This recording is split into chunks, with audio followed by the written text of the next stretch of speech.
Hello and welcome to another episode of Earth911, Sustainability in Your Ear. I'm Mitch Ratcliffe, your host, and we're going to have another fascinating conversation today. You know, making changes to reduce your environmental impact around the house is straightforward. You can eat less meat. You can reduce the purchases of single-use plastic and turn down the thermostat by a few degrees to make a difference. But when you go online, there aren't many obvious choices to cut your impact. Consider this. A single web search produces about 0.2 grams of CO2, and the site CO2gle estimates that Google emits about 1,100 pounds of CO2 every second, or 30 tons a minute. Your streaming video habit generates about 1/10 of a pound of CO2 each hour. So how do you reduce your digital life's environmental impact? Enter Ecosia, a nonprofit search engine that plants trees when you search. It's our preferred search site at Earth911, and the organization has already planted, get this, 143 million trees. You can watch the tree planting add up at ecosia.org. And by the way, they add about a tree a second. So it's pretty cool to watch the forest restore itself. Our guest today is Kroll, the founder of Ecosia. He started the company in 2009 after seeing the devastating impact of deforestation firsthand while traveling after graduating from college. The company was also the first benefit or B Corporation in Germany. While the search engine does produce CO2, the trees planted offset more emissions than ecosia.org creates. They estimate that the trees planted result in on a per search reduction in CO2 of about 2.2 pounds.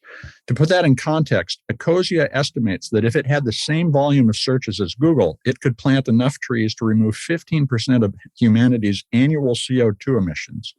So let's talk about Ecosia's sustainability plans, how it's going to reduce its operational footprint, and where and how they plant trees, as well as the potential for a restorative tech economy. You can search and plant a tree by visiting ecosia.org. Welcome to the show, Christian. How are you doing? Thanks for having me. I'm doing great. Thank you. Well, like I said, we use Ecosia as our search engine here at Earth911. But most people don't think about starting a technology company as a way to plant trees. How did this idea come to you, and what did it take to launch the company? Yeah, so for me personally, it was, I finished college. I studied business administration. During my studies, I was always interested in the technology world. But for some reason, I didn't just want to take a normal career path. I wanted to do something different, something more meaningful. And I actually took almost 1 year off and traveled around the world. So I spent half a year living in Nepal, and then actually almost another year in South America. Living there, I really observed that a lot of things aren't so great on our planet, that a lot of people don't have the same opportunities as I did. And also that there's a lot of destruction happening. And that was the year 2007. That was also the first time that I found out about climate change. And I wanted whoa, why has nobody told me about this at college? So I realized this and basically decided to make it my life's mission. But also I wanted to work in technology and have a startup and so on. So, and that's basically then how the two things came together. So that's, I knew Google existed. Their business model was very successful. So I thought, why not do kind of a Google that plants trees? And this is how Ecosia was born in the end. Now you did a couple of versions of this startup before you cracked the nut. What was the secret to making this work?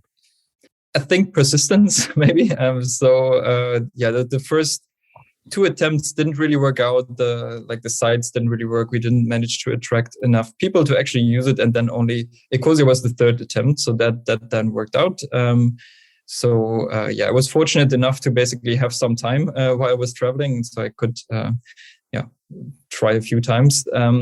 But I think also, especially now that we're growing quite a lot, what is helping is that more and more people are aware of the problem of the climate crisis. So that also helps. So more people are looking for easy things that they can do, and that helps us a lot to attract users. About how many people use the site on a monthly basis? So we have around 15 million people using Ecosia every month. Quite a lot. Not as big as Google, but we're getting there. progress takes time. And as you point out, persistence is important to getting anything off the ground. And in the tech industry, we're surprisingly tolerant of having not succeeded. It actually, you learn something and you apply it to the next one. You keep at it, it can work. Now, your site estimates that the average cost per tree is about 25 cents. Where are you planting the trees, and what kind of trees are you finding are the most effective carbon sinks?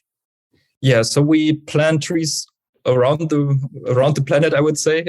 So most of our tree planting projects, we have, I think, more than 30 now. Most of them are located in the tropics in developing countries, because there is where you get the biggest bang for your buck. So basically, the biggest impact for every dollar that you invest. Also, the biggest CO2 reductions are basically happening in the tropics, where trees grow much, much faster. Mm-hmm. But then also, we're not only looking at CO2 reductions, but we're also looking at the impact that the trees can have on the society, on biodiversity, on the water cycle. So trees are really kind of magic tools that we have to fix a lot of our world's problems. And we're looking at this holistically. And there might be maybe projects also where a tree is more expensive, but the benefits for society are so great that we're still doing those projects as well. That's interesting. So, taking into account the full environmental and social impact of the tree, there's a lot more than the 25 cents of expense. There's a lot of value that comes back out of it. Now, one of the things that I have frequently been challenged on when talking about trees is the idea that consumers want the trees to be planted near them. Do you find that is something people actually want, or when they understand that you get the bigger bang for the buck in the tropics, for instance, are they perfectly okay with the fact they're planted anywhere in the world? Yeah, I think I also understand that need, because we are humans and we want to touch the things that we contribute to, or at least be able to relate. And we have a few tree planting projects also in the countries where most of our users coming from, so the United States, Germany, France, for example. But yeah, actually, most of our money then goes to developing countries, because also in those countries, often there's really no budget for tree planting. Like countries like the United States or Germany, they could easily finance all the tree planting they wanted and basically replant all of their forests with their own economic power that they have. But in other countries, that's not the case. But still, we also have a few projects that are close by to our user base, because first of all, people always still ask, are you really planting trees? And then they can basically go and visit some of our projects. And then I think it's true that we need to put most of our money into the tropics, but then, or into developing countries in the tropics, but then trees still need to be planted also in the developed world. Like there has been massive deforestation in the United States, for example, right. And that's causing a lot of problems, wildfires, for example. So there are a lot of problems to fix as well, and we want to get some attention on that as well. So when you factor in the socioeconomic benefits, what are you considering? Job creation, restoration of economic opportunity, like the restoration of a fisheries. What are you looking at? Yeah, so it's difficult to kind of measure that exactly, but jobs created, for example, is something that you can measure pretty easily. And then also, what often happens is that the trees actually improve the soil quality so that people can then also do agriculture. We have one project in Senegal, for example, where we work with smallholder farmers where they plant trees on their land, and that increases their income by 400%. Mm-hmm. So, and that is a massive improvement. And yeah, those kind of things we take into account. And it's not only the financial income, but they then also, that knowledge then exists. How can people help themselves? How can they build a better future for themselves? So we want to make sure that this knowledge also spreads. So basically the scalability of projects, we're looking at that. But then, people are not the only part. Also, biodiversity is super important. So we're planting, or we're trying to focus on areas that are biodiversity hotspots. So areas where there's a lot of biodiversity loss, a lot of deforestation, but super important areas to preserve and protect. And you can best do that. You can best protect a forest basically by giving people opportunities to make an alternative income. So you can actually plant trees to protect other trees. So that's what we're also taking into account. tree planting is really, I think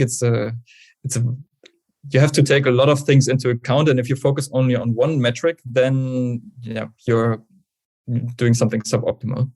Well, you're also seeking to reduce Ecosia's environmental footprint directly. And I wanted to ask not just what you're doing, but do you see it a possibility of creating a green tech economy? Can we really do that? Yeah, actually, so we're not even aiming at reducing our footprint, but we want to maximize our footprint. We're already way beyond the stage where we're just carbon neutral. So you mentioned the 0.2 grams of CO2 that a normal search emits. And we kind of produce all the electricity that we need for our searches. We produce that ourselves with renewable energy. So we're basically balancing that. But at the same time, we have 1 kilogram, so more than 2 pounds per search that is absorbed from the atmosphere thanks to our tree planting. So actually our impact is already massively positive. And this is what I think actually is super exciting. It's not something where you are just sustainable or you're reducing your impact, but you're actually regenerating. You're actually creating, like when you do a search with Ecosia, you actually leave the world make the world better, basically. And I think that's a very, very important transformation that we as a society also need to go through. Mm-hmm. So it's not important that we just become CO2 neutral. That's, I think, not ambitious enough. Everybody needs to think like, what is the maximum that I can do? How can I be really climate positive? And that's not only true for individuals, but also for companies. We have big companies like the tech companies that have hundreds of billions of dollars lying around on their bank accounts, and they could use that money really to help solve climate change. And I think in times like this, in times of a climate crisis, that's even their obligation. So if you have the means, then I think you should really do more than just being CO2 neutral. Well, so let's unpack that a little bit. On the one hand, you do generate some carbon. Maybe not directly from the search because you're using renewable energy, but your organization's activities, their scope 2 and scope 3 emissions, for instance. And then you can offset it. A lot of people are critical of the idea of offsetting because there is still emissions going on. But as you point out, we have to go past carbon neutrality to carbon positive and start absorbing this in order to get back to where we were in terms of CO2 levels prior to the industrial era, when they were about 350 parts per million or less, perhaps down as low as 280. We're at 419 right now. There's a lot of CO2 to take out of the environment. Is offsetting a permanent feature of our tech economy, or is that something that we would ultimately not even need to do because we're no longer generating any carbon and are back to pre-industrial levels? I mean, is that kind of a dream scenario possible? Yeah, offsetting is definitely a complicated topic. I think so. In my opinion, if offsetting is used as an excuse to basically not do all the effort that is needed to really reduce your footprint, then I think that's not a good thing. I think first of all, everybody individually, but also all companies should do whatever they can to really reduce their emissions. And then whenever they kind of reached the maximum that is possible, then offsetting, I think, is a good way to actually take care of the rest, whatever you can't reduce. Because it is providing finance for great tree planting projects, for example, or other regenerative projects. And those projects, if it wasn't for the offsetting money, wouldn't be financed at the moment. Unfortunately, there's not enough finance going into those kind of projects that we are supporting. So that's why I think it's actually, if it's done right, it's a good thing. But there also, I would say, why stop at zero? There's no reason to stop at zero. Everybody could spend a few $1,000s a year if you're an individual on buying carbon credits and actually really becoming climate positive. And also companies that have a lot of money, why should you stop at zero? There's no reason for that. And we also at Ecosia, we're not stopping at zero. We're like, I don't know how many million tons of CO2 we already took out of the atmosphere. Well, and it's important to think about reducing your footprint and offsetting, and think as a systemic approach to living your life better. For instance, I do spend quite a bit of money planting trees and doing carbon removal. How many searches does it take for you to plant a tree? Yeah, that's little bit difficult to say because it really depends on where you're located and also how often you're clicking on advertisements, for example. So what your behavior as a user is. On average, it's roughly 50 searches that then contributes to one tree planted. And I personally do dozens of searches a day, and that means thousands of searches a year. So you can really, by using Ecosia as your default search engine, create your small own little forest over time and really have also a significant CO2 removal at the same time. If every search removes 1 kilogram of CO2, that adds up to quite a lot. So you actually show a little counter when you visit the site, and I clear my cookies regularly. So I don't think you actually have my actual number, but since December, the last time I did that, I've searched 557 times. So roughly 10 trees is what you're saying. Can you gamify that so that people could compete with one another in order to be greater tree planters? What can you do to drive awareness of Ecosia's ability to have a positive environmental impact? Yeah, I think there's probably a lot of things we can do. So we've been thinking about gamification, for example, or having little competitions where you could compete against your friends, for example.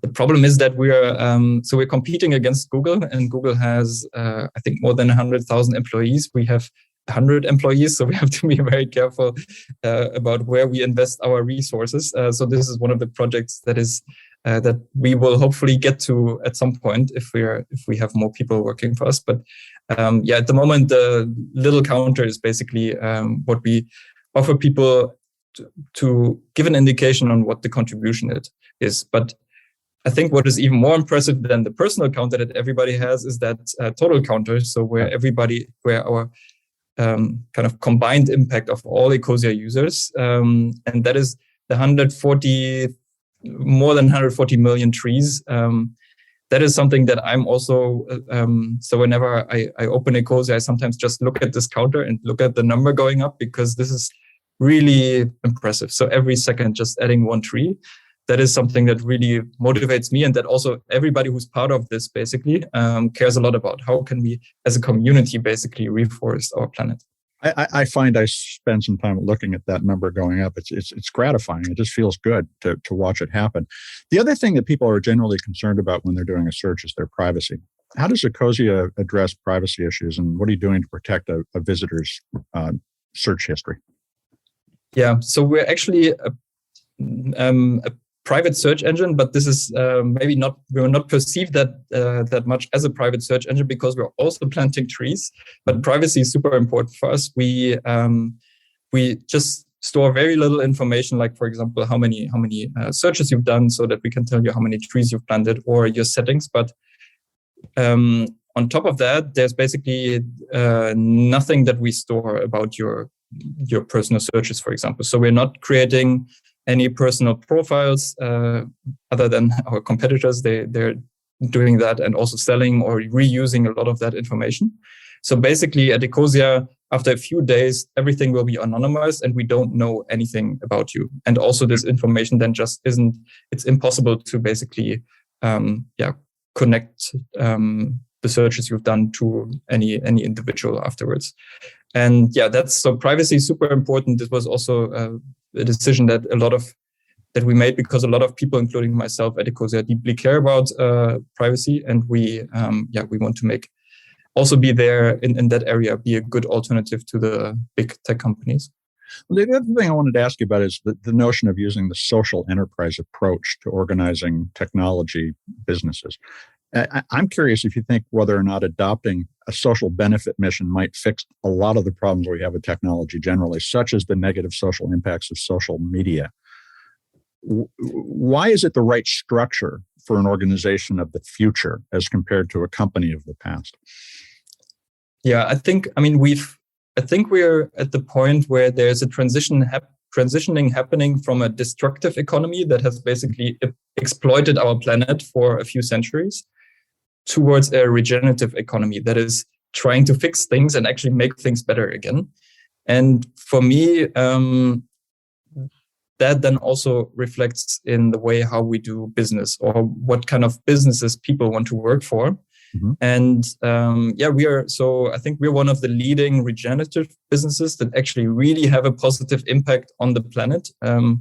And at the moment, the big companies often are still destructive companies. So if you look at the bottom line, what their effect is, it's still rather negative. But I think there will really be an evolution, especially if we get further into the climate crisis. Then it will be more and more important that companies really do everything that they can to solve this crisis. And the climate crisis is not the only crisis. So, and I think consumers won't really be eager to support companies that don't really have a positive impact. I think employees also don't really want to work anymore for a company that doesn't have a really positive impact.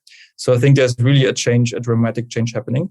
It might take a few decades, but I see this especially with younger people now in Germany, that they're like, for them, it's much, much more important to contribute to something meaningful than earning a few $1,000 extra every year.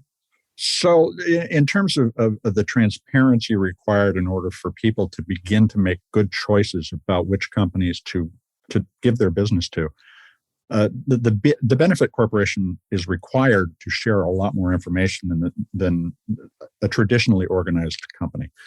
What should tech be sharing with visitors to their sites to tell them the impact, environmental and socioeconomic, of their activity? Yeah. So I think in terms of privacy, there's a lot of things that users just don't understand what's basically happening with their data in the background. So being transparent, if some of the companies were really transparent about that, they should show a big warning message, I think. Yeah. So I think that is super important. Then, of course, the environmental impact. So if you're streaming video, as you said, streaming that in 4K or even 8K is that's a lot of data, and maybe HD is enough or good enough, and it would reduce really your footprint quite a lot. But then I think what I personally find also very important, and that is for me a key aspect of Ecosia as well, is who does this company ultimately belong to, and what is the ultimate purpose of this company? At Ecosia, we have a very special model where our company is basically owned by a foundation. So it is impossible to sell the company, and it's impossible to extract any profits from the company. And that means that all the profit that we generate will eventually go into climate action. That is radically different if you compare that to all of the tech companies who are eventually owned by shareholders and that need to make a profit. So if you ask what is the purpose of that company, then the purpose of that company is to make shareholders more wealthy. So, and if you see that that is the core difference between us and our competitors, and if you see that difference, then as a consumer you can decide, okay, what kind of company do I want to support, and what kind of world do I want to live in? Do I want to live in a world where everything is just based on profit maximization, or are there maybe deeper purposes that I want to support? So, and I think that transparency isn't really there at the moment. Like often people don't really think about this, even though I think personally it's super important. And there's good reason why tech companies are not putting that on their homepage, because I think if people really look deeper into that, they wouldn't really like it so much. So where do you see Ecosia in 2030? How many trees will you have planted by then? Yeah, so I personally hope that, more and more people are starting to use us. So I hope that by then we will have not only hundreds of millions, but potentially billions of people using us. And that means that we could really significantly help solve the problem of climate change. But to be honest, for me, it's more important that we as a society, we start really to act and really to make good steps forward in solving climate change. And the main lever that we have to actually take CO2 out of the atmosphere. So there are a lot of things that we can do to reduce our emissions, renewable energy, flying less, electric cars, those kind of things. But if you look at how can we actually fix the problem that we've created, then planting trees and changing the way we produce food, those are actually two big levers. And what I want to contribute to, or what we at Ecosia want to contribute to, is that tree planting is really seen as one of the big solutions that we have to solve climate change. And that is also done well, because there's a lot of tree planting that isn't really done well at the moment. And if we achieve that, then I think tree planting can really be the missing puzzle piece to actually solve this climate crisis. Because the CO2 emission reductions aren't really happening fast enough. Right. So we need some kind of a miracle, and I think tree planting can be that miracle. And at the same time, it also helps to solve so many other problems. People not having good access to food, the biodiversity crisis, and so on. So I think this can really be, tree planting can be our miracle tool to solve so many problems that we have on our planet at the moment. So one of the things as you're talking that occurs to me is that search can be part of the solution, because search can relate information and present it to the user in a way that says, oh, you're looking for this. Did you know that this is the impact and this is a way to offset it? Have you thought about how, and I would be happy to see some of the money you're spending on tree profit in the future go into surfacing that information, by the way. In fact, I would be pleased to see that. It would, I think, lead to more trees planted because people would be spurred to action. Have you thought about how to use Ecosia as a guide to living sustainably? Yeah, we're actually already doing this in small ways. And we're also, this is one area that we really want to invest more in, that really help people to make those more, let's say, those greener choices. Such as, how do you do that? What do you do today? Yeah, so at the moment, for example, if there's a specifically green company, then we have a little leaf right next to their search results, so to their listing. And so you see that this company is better than others. So if you're looking for a jacket, for example, then Patagonia would have a little green leaf around their key result, their search result, and others wouldn't. So that helps. And then we also even highlight the very, very bad actors, like fossil fuel companies that are really making our world a worse place. They get a little coal icon right next to their search result.